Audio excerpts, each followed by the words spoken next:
مفتی طارق مسعود special. میں نے ایک بیان کیا تھا، اس پہ شارٹ کلپ لازمی بنا دینا۔ میں نے ایک بیان کیا تھا، کسی نے مجھ سے سوال پوچھا کہ میری ایک گرل فرینڈ تھی، اس سے بچہ پیدا ہو گیا، پھر میں نے اس گرل فرینڈ سے شادی کر لی، تو کیا وہ بچہ میرا کہلائے گا؟ اس کا میں نے جواب دیا تھا نہیں، کیونکہ وہ زنا سے پیدا ہوا ہے، لہذا وہ بچہ بغیر باپ کے کہلائے گا۔ بے شک اس لڑکی سے آپ نے بعد میں شادی کر لی ہو، شادی کے بعد جو بچہ پیدا ہوگا وہ حلال ہی ہے، نکاح سے پہلے جو پیدا ہوا وہ حلال نہیں ہے، تو آپ اس کے باپ نہیں ہو، چاہے بے شک آپ نے اس گرل فرینڈ سے بعد میں شادی کر لی ہو۔ اور باپ نہ ہونے کا مطلب کیا ہے؟ ولدیت میں، نادرہ میں آپ فادر میں اپنا نام نہیں ڈال سکتے۔ دنیا میں ڈال دو، آخرت میں اللہ پکڑے گا، وہ نہیں چھوڑے گا آپ کو۔ نمبر 2، اس کو آپ کی وراثت نہیں ملے گی، آپ کو اس کی وراثت نہیں ملے گی، اس کو آپ کی وراثت نہیں ملے گی۔ نمبر 3، اس کے ذمے آپ کے کوئی حقوق نہیں ہے جو باپ والے حقوق ہوتے ہیں نا، صلہ رحمی، رشتہ داری جوڑنا اور خیال کرنا بڑھاپے میں، آپ کا کوئی حق اس پہ بولو نہیں ہے۔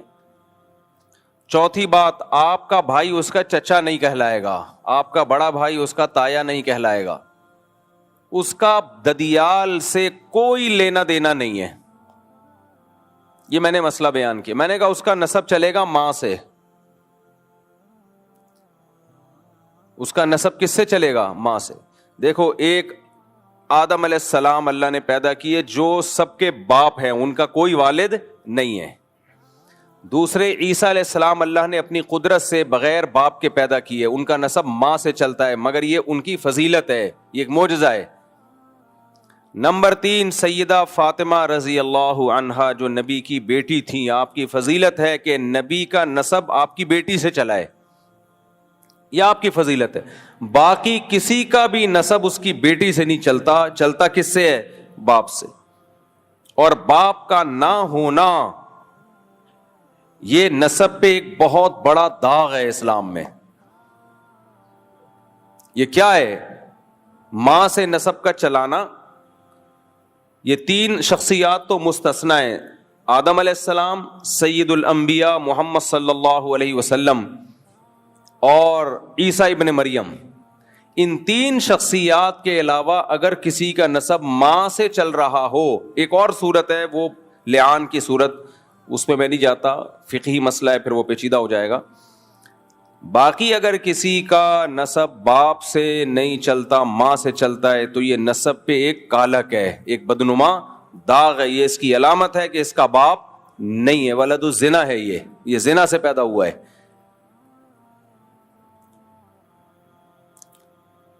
اب میں نے جب یہ مسئلہ بیان کیا کہ بھئی اس کا نسب چلے گا ماں سے، وراثت ملے گی کہاں سے؟ ماں سے، تو میں حیران ہوں لوگوں کے نیگیٹو کمنٹس دیکھ کے۔ لوگوں نے کہا کہانی باز ملا، کہانی باز مولوی، علم نہیں ہے۔ میں حیران ہوں، اسلام کی بیسک چیزوں کو بھی لوگوں نے بھلانا شروع کر دیا ہے اب، اسلام کی بنیادی چیزوں کو بھی۔ حلال بچے میں، حرام بچے میں زمین آسمان کا فرق ہے بھائی۔ لوگ کہتے ہیں اس بچے کا کیا قصور ہے، تو ہم اس بچے کو گنہگار نہیں کہہ رہے، ہم اس بچے کو جہنمی نہیں کہہ رہے، اس کا واقعتاً کوئی قصور نہیں ہے، لیکن اس باپ کا تو قصور ہے نا، جو میڈیکلی تو باپ ہے، شرعی باپ نہیں ہے، اس کا تو قصور ہے، اس نے زنا کیوں کیا، لہذا تم سے اس کا کوئی نسب نہیں چلے گا، تم اس کو اپنے کھاتے میں نہیں ڈال سکتے۔ یہ وہ بچہ ہے جس کا کوئی باپ نہیں ہے۔ انگریز تو مانتے ہیں باپ ہے، اسلام کہتا ہے اس کو اسلام باپ نہیں مانتا، باپ وہی ہوتا ہے جو حلال کا ہو، اسلام نہیں مانتا اس کو باپ۔ زانی کے پانی سے جو بچہ پیدا ہو اس کی نسبت اسلام میں زانی کی طرف نہیں ہوتی۔ اسلام میں خاندان کا ہونا، نسب کا ہونا، یہ بہت بڑی حیثیت ہے، اس کی بہت بڑی ویلیو ہے، اور یہ نکاح سے وجود میں آتے ہیں، زنا سے وجود میں نہیں آتے۔ کیوں؟ بار بار ایک مثال دیتا ہوں، گدے گھوڑے کے ہاں باپ نہیں ہوتے، ماں ہوتی ہے، کیونکہ گدے گھوڑوں کا گدی اور گھوڑی کے ساتھ فزیکل ریلیشن ہوتا ہے، شادی بیاہ نہیں۔ کبھی آپ نے اپنے گھوڑے کا تعارف کروایا؟ یہ میرا گھوڑا ہے، یہ اس کا باپ ہے، یہ اس کا دادا ہے، یہ اس کا چاچا ہے، تعارف کروایا؟ یا گدے کا یہ میرا گدھا ہے، یہ میرے گدھے کا باپ کا نہیں پتا ہوتا بھائی، یہ میرے گدھے کا چاچا ہے بھائی، یہ میرے گدھے کا تایا نا، یہ گدھا ہے اور یہ اس کی ماں ہے، بس اتنا ریلیشن جو بغیر نکاح کے نسل پیدا ہوتی ہے اس کا صرف اتنا ریلیشن، اور اسلام بھی اتنا ہی ریلیشن مانتا ہے کہ اگر انسان بھی بغیر باپ کے پیدا ہو گیا یعنی زنا سے پیدا ہوا ہے تو اسلام کہتا ہے اس کا زانی باپ گدھا ہی ہے اس معاملے میں۔ تو یہ شریعت کا بنایا ہوا مسئلہ ہے، تو مجھے برا بھلا مت کہو، آپ کو جو اعتراض کرنا ہے اسلام پہ اعتراض کرو، اور میں آپ لوگوں کو خوش کرنے کے لیے، سوسائٹی کو خوش کرنے کے لیے اسلام کو چینج نہیں کر سکتا۔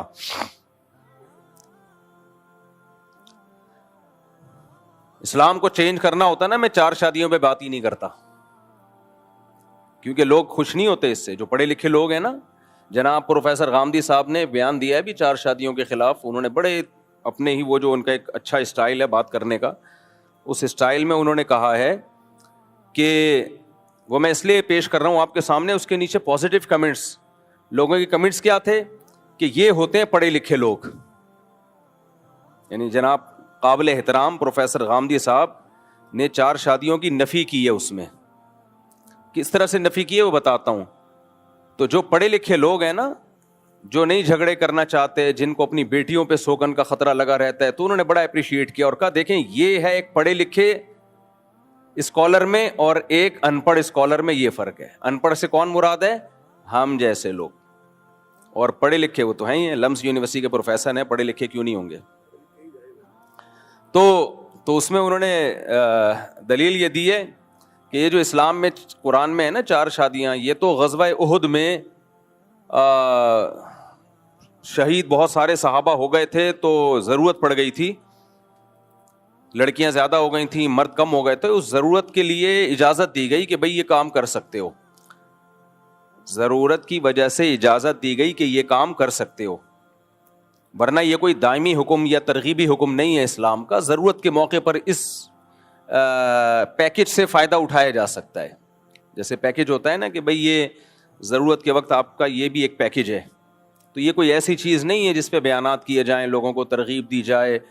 اور کہا کہ اگر یہ فطرت ہوتی تو آدم علیہ الصلوۃ والسلام کے لیے ایک بیوی کا انتخاب کیا گیا ہے، اس وقت کیوں اللہ نے اس فطرت کی رعایت نہیں کی؟ ہم کہتے ہیں نا مرد کے لیے ایک سے زیادہ بیوی رکھنا یہ مرد کی نیچر ہے۔ اچھا یہاں جناب غامدی صاحب سائنس کے حوالے نہیں دے رہے، ٹھیک ہے نا، یہاں ڈنڈی مار رہے ہیں۔ یہ جو ہم کہتے ہیں نا مرد کے لیے ایک سے زیادہ بیوی رکھنا نیچر ہے، اور اسلام فطرت، دین فطرت ہے نا، تو نیچر کا تعین تو میڈیکل سائنس کرتی ہے نا۔ تو جناب پروفیسر غامدی صاحب آپ سائنسدانوں سے پوچھ لیں، آپ میڈیکل سائنس سے پوچھ لیں، اب تو خواتین ڈاکٹرز نے بھی یہ کہنا شروع کر دیا ہے کہ مرد کے لیے ایک بیوی کافی نہیں ہے۔ کلپ رکھے میں میرے پاس، modern doctors, liberal doctors, lady doctors, انہوں نے بھی یہ کہنا شروع کر دیا ہے کہ مرد کا گزارا ایک بیوی سے نہیں ہوتا، کرنا چاہیے گزارا، اگر یعنی یہ نہیں کہ آپ کو ایک دوسری نہیں مل رہی تو آپ برائی کی طرف جائیں، لیکن مرد کے لیے کافی نہیں ہے۔ یہ تو ڈاکٹر کہہ رہے ہیں۔ تو رہا یہ مسئلہ کہ آدم علیہ الصلوۃ والسلام کے لیے ایک بیوی کیوں تھی، فطرت اس وقت اس فطرت کی رعایت کیوں نہیں کی گئی، اس کا جواب میں کئی بار دے چکا ہوں، وہ ضرورت تھی ان کے لیے ایک بیوی۔ جناب غامدی صاحب کہتے ہیں نا کہ غزوہ احد میں ضرورت تھی اس لیے اجازت دی گئی۔ بات یہ ہے کہ جب ضرورت ہوگی تو پھر مجبوری ہوگی تو ایک پر اکتفا کیا جائے گا، قرآن کے الفاظ یہی بتاتے ہیں، مجبوری ہوگی تو ایک پر اکتفا ہے۔ وہی مجبوری آدم علیہ السلام کے وقت میں بھی تھی، اس لیے ان کو ایک بیوی رکھنے کا حکم دیا گیا۔ وہ مجبوری کیا تھی کہ اللہ تعالیٰ یہ چاہتے تھے کہ تمام انسانوں کا جیسے باپ ایک ہے، ماں بھی سب کی ایک ہو، ایک اصل پہ سب جمع ہو جائیں جا کے۔ اگر آدم علیہ السلام کی 4 یا 8 یا 10 15 بیویاں ہوتی تو ہم میں تو سوتیلے پن میں لڑتے رہتے ہم، تو اماں ہوا کی اولاد ہے, تو اماں فلاں کی اولاد ہے, تو اماں فلاں کی اولاد ہے. ایکویلٹی, مساوات جب ہی پیدا ہونی تھی. انا خلقناکم من ذکر و انثی, اے لوگوں ہم نے ایک مرد اور ایک عورت سے تم کو پیدا کیا ہے, تم سب سگے بھائی ہو, سوتیلے بھائی نہیں ہو تم. اس کی مثال یہ ہے کہ آدم علیہ السلام کی اولادوں میں نکاح کیسے ہوا ہے, نکاح کیسے ہوا, تو سب بہن بھائی تھے. کزن تو بعد میں بنے ہیں نا وہ, تو آگے نسل کیسے چلے گی؟ نسل اسی طرح چلے گی کہ جڑواں بہن بھائی کو سگا بہن بھائی قرار دیا گیا, اور جو جڑوے نہیں ہوئے ان کو ایک دوسرے کے بہن بھائی قرار نہیں دیا گیا, ان کو ان سے نکاح کی اجازت دی گئی. آج ایسا نہیں ہو سکتا. اب اسی دلیل سے کوئی یہ کہے کہ جی میں اپنی بہن کے ساتھ ایک ہی پیٹ سے پیدا ہوا ہوں, جڑواں ہم ٹوئنز ہیں, لہذا یہ تو میری بہن ہے, اور جو میرے بعد اگلے سال میرا بھائی ایک بہن کے ساتھ پیدا ہوا وہ میری بہن نہیں ہے, میرا اس سے نکاح جائز ہے. علماء کیا کہیں گے؟ یہ غیر فطری ہے, یہ نیچرل نہیں ہے, بہن سے شادی غیرت کے خلاف. تو وہ جواب میں کہہ سکتا ہے آدم علیہ السلام کے یہاں پھر نسل کیسے چلی ہے, ان کی اولادوں نے کس سے شادیاں کی ہیں؟ کزن تھی اس وقت, کوئی بہنیں ہی تھیں. تو یہی کہا جائے گا وہ بھائی اس وقت ضرورت تھی نسل چلانے کی, تو اسی کو بہن قرار دیا گیا جو جڑواں پیدا ہوئی ہے بھائی کے ساتھ. جو بھائی کے ساتھ پیدا نہیں ہوئی اس کو نامحرم قرار دیا گیا. لیکن اب یہ ضرورت ختم, اب آپ کے ماں ایک ہو باپ ایک ہو, ماں الگ ہو باپ ایک ہو, باپ الگ ہو ماں ایک ہو, سوتیلے بہن بھائی کو بھی بہن بھائی قرار دے دیا. حتیٰ کہ آپ نے کسی خاتون سے شادی کی, اس کی بیٹی کو بھی آپ کی بیٹی قرار دے دیا گیا. تو وہ ضرورت ختم ہو گئی ہے. تو اللہ کا شکر ہے ہم جاہل ہی اچھے ہیں, الحمدللہ ان پڑھ ہی اچھے ہیں, اللہ کا فضل ہے. کیونکہ ہم جو اگر یہ ماڈرن اسلام کی طرف چلے گئے نا, اس ماڈرن اسلام نے جو آج کے اسکالرز نے لوگوں کی آسانی کے لیے اسلام کو چینج کرنا شروع کر دیا ہے, تو ہم بھی چینج کر کے وہی حشر کرتے اس دین کا جو یہود و نصارہ نے کیا ہے. تو اس لیے مجھے یہ کہنے میں کوئی شرم نہیں آتی کہ اسلام میں اصل 4 شادیاں ہی ہیں, آپ میں تپڑ نہیں ہے, تو اسلام کو چینج کرنے کی کوشش مت کرو. بس قرآن کے الفاظ دیکھو, ان خفتم اللہ تقسطوا فی الیتامی, اگر تمہیں خوف ہو کہ تم یتیم بچیوں میں عدل نہیں کر سکتے, فانکحوا ما طاب لکم من النساء مثنی وثلاث ورباع, تو جو تمہیں پسند آئے ان میں 2 2 3 3 4 4 سے نکاح کرو. 2 سے تو اللہ شروع کر رہے ہیں. فإن خفتم اللہ تعدلوا, اگر خوف ہو کہ عدل نہیں کر سکتے, یعنی اصل مسئلہ تو وہی ہے کہ زیادہ کرو, لیکن اگر تمہارے اندر تپڑ نہیں ہے. اب غامدی صاحب یہ تپڑ جیسے الفاظ استعمال نہیں کرتے, اچھی بات ہے, ہم تو بھائی دیسی لوگ ہیں, ہم تو اسی طرح بیان کریں گے. تمہارے اندر بسوں کے پیچھے ہم نے یہی پڑھا ہے, تپڑ ہے تو پاس کر ورنہ برداشت کر. کیا خیال ہے؟ تو ہم تو وہی بتائیں گے جو ابھی ہمارا قصور تھوڑی ہے کہ ہماری زبان ایسی ہو گئی. غامدی صاحب لمک یونیورسٹی میں رہے ہیں, ان کی زبان میں بڑی شائستگی ہے, تپڑ وپڑ جیسے الفاظ نہیں آ رہے ہوتے. بھائی ہم نے بھی SM سائنس کالج میں پڑھا ہے, اور جب ہم جاتے تھے تو بسوں کے پیچھے ہمیں یہی نظر آتا تھا, تپڑ ہے تو پاس کر ورنہ برداشت کر. اب جو پڑھا ہے وہی بیان کریں گے نا, کیا خیال ہے بھائی؟ تو یہ ہمارا قصور نہیں ہے بھائی, جو سوسائٹی میں جو چیز نظر آ رہی ہوتی ہے. ہاں بیان ہم اسٹائل ہمارا یہ ہوگا, بیان ہمارا غلط نہیں ہوگا. بیان ہم نے قرآن و سنت میں جو پڑھا ہے, 8 سال مدرسوں میں بیٹھ کے اور پڑھا, اس میں قرآن و سنت ہے. مدرسے والوں نے اپنا کچھ نہیں پڑھایا ہمیں, تو بیان ہم وہ کریں گے, بیان انشاءاللہ غلط نہیں کریں گے ہم. تو اسٹائل ٹھیک ہے, ہم بھی مرتے ہیں غامدی صاحب کے اسٹائل ماشاءاللہ بڑا اچھا اسٹائل ہے, لیکن سب کچھ اسٹائل نہیں ہوتا میرے بھائی. پہلے بات میں وزن دیکھا جاتا ہے کہ آپ اجماع امت کے خلاف بات کر رہے ہیں, آپ پوری امت سے ہٹ کے ایک الگ چیز لے کر آ رہے ہیں, اور پھر اس کی تفسیر بھی آپ غلط کر رہے ہیں. اب یہاں پروفیسر غامدی صاحب, میرا موضوع 4 شادیاں نہیں ہے, لیکن اب بات آ گئی ہے تو میں بتا دوں نا, میں یہ 4 شادیاں کی فضیلت ثابت کرنے کے لیے نہیں کر رہا, وہ تو میں 20 دفعہ کر چکا ہوں بیان. میں صرف یہ بتانے کے لیے کہ کہاں جناب پروفیسر غامدی صاحب گڑبڑ کرتے ہیں اور سادہ لوح عوام اس گڑبڑ سے متاثر ہو جاتی ہے. دلائل کی دنیا میں وہ اتنی مضبوط بات نہیں ہوتی. اب میں مثال دیتا ہوں. ایک تو غزوہ احد کا واقعہ بیان کر دیا. پہلی بات, آپ نے جو اس آیت کی تفسیر میں کہا کہ غزوہ احد میں ایسا ہوا تھا اس لیے اجازت دے دی گئی, تو یہ تو آپ نے حدیث سے لیا ہے. ایک طرف آپ کہتے ہیں حدیث ایک تاریخی کتابیں ہیں, وہ حجت نہیں ہے, یہ ان کا کلپ موجود ہے. کہ حدیث تو ایک تاریخ کی کتاب ہے. اگر یہ ہسٹری کی کتاب ہے, تاریخ کی کتاب ہے, ہم بھی مانتے ہیں تاریخ کی کتاب ہے, لیکن کس کی ہسٹری ہے؟ پیغمبر کی باتیں اس میں. ہسٹری اگر مستند ذریعے سے ہم تک پہنچی ہو تو مانی جائے گی یا رد کیا جائے گا؟ مانی جائے گی. تو نبی کی ہسٹری اگر اس میں بیان ہو رہی ہے اور نبی کے اقوال بیان ہو رہے ہیں تو ہم اس کو کیسے رد کر سکتے ہیں؟ وہ نبی کے آرڈرز ہیں. تو آپ نے کیا کیا کہ جب وہ حدیث آپ کے فیور میں جا رہی ہے تو آپ اس حدیث سے استدلال کر رہے ہیں, اور جب وہ آپ کے فیور میں نہیں ہے تو آپ کہتے ہیں یہ حدیثیں تاریخ کی کتابیں ہیں. تو قرآن میں کہاں لکھا ہے کہ یہ غزوہ احد کے موقع پہ ایسا ہوا تھا؟ یہ تو حدیث سے ہے. اور سیدہ عائشہ رضی اللہ تعالی عنہا اس حدیث کی کیا تفسیر کرتی ہیں؟ بخاری میں وہ تفسیر موجود ہے. اگر آپ نے حدیث ہی لینی ہے تو بخاری کی حضرت عائشہ کی تفسیر لیں. حضرت عائشہ فرماتی ہیں کہ پہلے زمانے میں, یعنی نبی کے دور میں, ایسا ہوتا تھا کہ یتیم بچیاں کسی شخص کی کفالت میں ہوتی تھیں. وہ چاہتا تھا اس یتیم بچی سے شادی کرنا. جیسے کوئی نامحرم بچی لے کے پال لی, اب وہ جب جوان ہو رہی ہے تو دل چاہ رہا ہے کہ میں ہی اس سے نکاح کر لوں. تو وہ کیا کرتے تھے, اس بچی کا جتنا مہر بنتا تھا نا اتنا نہیں دیتے تھے, کم مہر. اب بچی کا باپ زندہ ہوتا تو وہ اپنی بیٹی کو کم مہر میں نہیں جانے دیتا. وہ کہتا ہے میری بیٹی میں یہ خاصیت ہے تو میں اس کا زیادہ مہر لوں گا. اب مطالبہ کرنے والا باپ تو ہے نہیں, تو یہ شخص کیا کرتا تھا, نکاح کرنے کے لیے بہت تھوڑا مہر کر کے خود ہی اس سے نکاح کر لیتا تھا. تو اللہ نے فرمایا کہ یہ یتیم بچی کے ساتھ ظلم ہے کہ تم اس کو مہر کم دے رہے ہو اور اس سے نکاح کر رہے ہو. اس سے نکاح کرنا ہے تو اتنا مہر دو جتنا اس کی خاندان کی عورتوں کا, جس کو مہر مثل کہا جاتا ہے, جو ان کا اسٹینڈرڈ ہے. ادروائز تم اس سے نکاح مت کرو. اب ایک انسان کو دھچکا لگتا ہے کہ میں اس سے نکاح نہیں کروں. عرب میں نکاح کرنا آسان نہیں تھا, کیونکہ لوگ 2-2, 3-3, 4-4 شادیوں کا رواج تھا. جو شادی کے قابل لڑکیاں وہ ملتی نہیں تھی لوگوں کو. ہماری طرح نہیں تھا کہ وہ اخباروں میں اشتہار دے دے کے شادیاں ہو رہی ہیں لڑکیوں کی, شادی دفتروں میں جا جا کے اور شادی پیج بنا کے. ایسا صحابہ کے دور میں نہیں تھا, کیونکہ رواج تھا.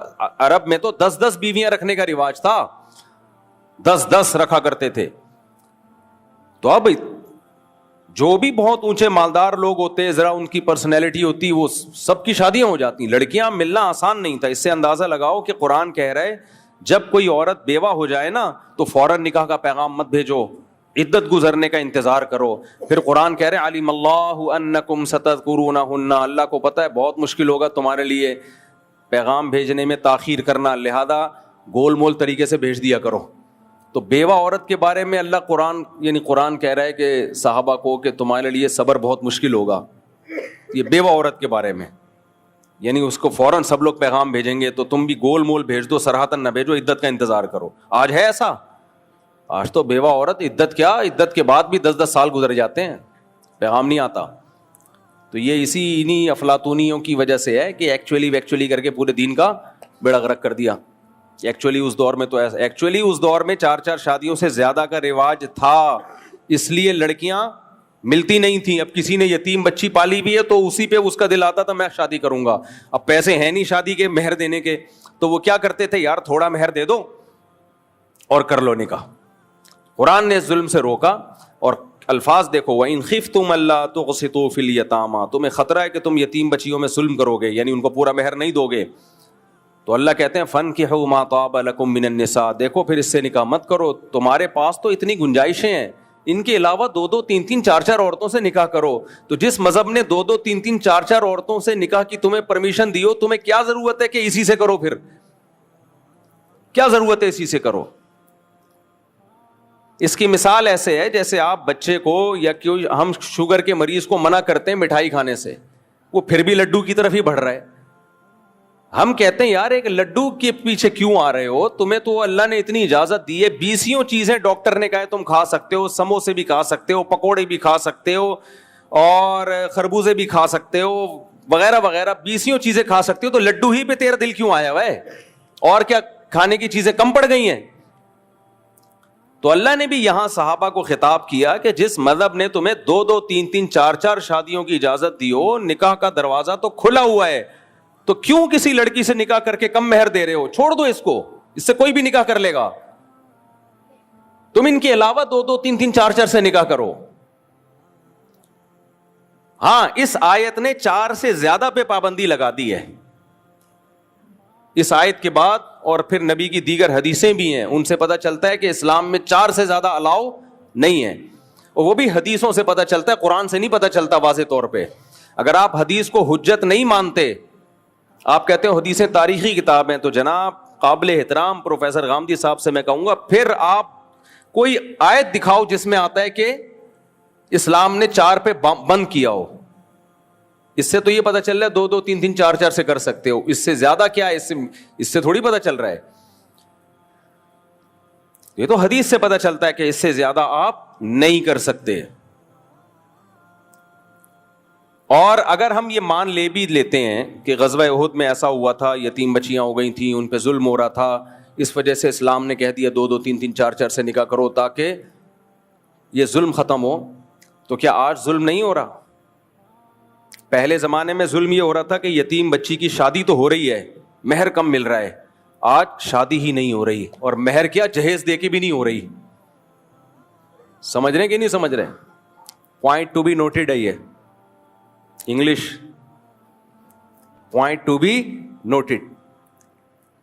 وہ کیا ہے پوائنٹ ٹو بی نوٹڈ؟ وہ پوائنٹ یہ ہے کہ آج بھی اگر آپ سوسائٹی میں 2 3 4 شادیوں کا رواج نہیں ڈالتے تو بھی یتیم بچیوں پہ ظلم ہی ہوتا ہے. پہلے ظلم یہ ہو رہا تھا کہ اچھے سے اچھا رشتہ مل رہا ہے لیکن اس کو اتنا مہر نہیں دے رہا جتنا اس کا حق بنتا ہے. آج پہلی بات لوگوں نے ایک رکھی ہوئی ہے, لڑکیاں اتنی زیادہ ہو گئی ہیں ہماری سوسائٹی میں کہ ایجوکیٹڈ لڑکیوں کی شادی نہیں ہو رہی, یتیموں کو تو کوئی ویسے ہی پوچھتا نہیں. اور یتیم بچی کا اگر اچھا رشتہ مل جائے, کوالیفائڈ, کوئی ڈاکٹر, انجینئر, کوئی لمس یونیورسٹی کا پروفیسر, ایسے اچھے کوئی خاندانی لوگ مل بھی جائیں, جناب پروفیسر غامدی صاحب جیسے اور ان کے داماد جیسے خاندانی لوگ اگر مل بھی جائیں, تو بھی میرے بھائی ان کو مہر دینا تو دور کی بات, وہ جہیز دے رہی ہوں پھر بھی نہیں کر رہا ہوتا کوئی, یعنی مل ہی نہیں رہا. تو آج زیادہ ظلم ہو رہا ہے. اس لیے سوسائٹی میں آپ 2 3 4 شادیوں کا رواج عام کریں گے تو پھر لڑکیاں, جب نکاح کے قابل لڑکیاں ختم ہو جائیں گی, جب ختم ہوں گی تو مرد روڈیں ناپتے پھریں گے پھر کہ ہمیں بیوی چاہیے, اور جب وہ روڈ ناپیں گے تو پھر شادی لڑکی کی مرضی پہ ہوگی, آپ کی مرضی پہ نہیں ہوگی. سپلائی اور ڈیمانڈ کا اصول جناب غامدی صاحب نے مجھ سے زیادہ پڑھا ہوگا لمس یونیورسٹی میں. جس چیز کی سپلائی زیادہ ہو, ڈیمانڈ کم ہو, اس کی ویلیو بڑھتی ہے یا گرتی ہے؟ دھڑام سے نیچے آتی ہے. جس کی ڈیمانڈ زیادہ, سپلائی کم, اس کی ویلیو بڑھتی ہے. اسلام نے ہر مرد کو 4 شادیوں کی ترغیب دی سوائے ان کے جو کمزور ہیں, ان کے علاوہ ہر مرد کو 4 شادیوں کی ترغیب دی, جبکہ عورتیں ایک کے مقابلے میں 4 پیدا نہیں ہوتی ہیں. اتنا گروتھ ریشو تھوڑی ہے کہ 1 کروڑ آبادی ہے تو 4 کروڑ لڑکیاں ہیں اس میں, گروتھ ریشو برابر ہی رکھا ہے.